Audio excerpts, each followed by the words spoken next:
અને તેજપાલ વિશે નીચેના વિધાનો તપાસો. આ 2025 માં પૂછાયેલા ક્વેશ્ચન્સ ઉપર આપણે અત્યારે ચર્ચા કરી રહ્યા છીએ. આપણે થોડું અહીંયા સમજીએ કે અહીંયા આપણે મૂળ રૂપે વસ્તુપાલ, તેજપાલ બે ભાઈઓની વાત ચાલી રહી છે અને એ સિવાય અહીંયા વાઘેલા વંશના રાજા લવણ પ્રસાદ અને વીર ધવલ છે એની વાત થઈ રહી છે. મેં ક્વેશ્ચન્સને થોડું ડિટેલમાં સમજાવવાનો હું પ્રયત્ન અત્યારે કરી રહી છું.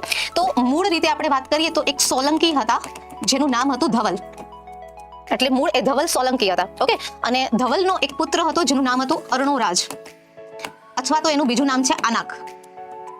અને આનાક જે છે એ કુમારપાળનો માસીનો દીકરો ભાઈ થાય, કુમારપાળનો માસિયાઈ ભાઈ.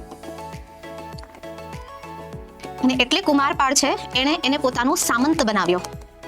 સામંત શબ્દને આપણે થોડો સમજીએ તો સામંત શબ્દ આવ્યો જ રાજપૂતોથી. આ પરંપરા, આ વ્યવસ્થા રાજપૂતોએ દાખલ કરી કે આખું રાજ્ય એ અલગ અલગ મંડળની અંદર છે વિભાજિત કરવામાં આવતું હતું. ઓકે, અને મેઇન તો રાજા સેન્ટર ઉપર બેઠો છે, પણ રાજ્ય એ અલગ અલગ મંડળમાં છે અને મંડળ ઉપર જે શાસન કરતો હોય એ સામંત કહેવાય, અથવા તો એને મહામંડલેશ્વર કહેવાય.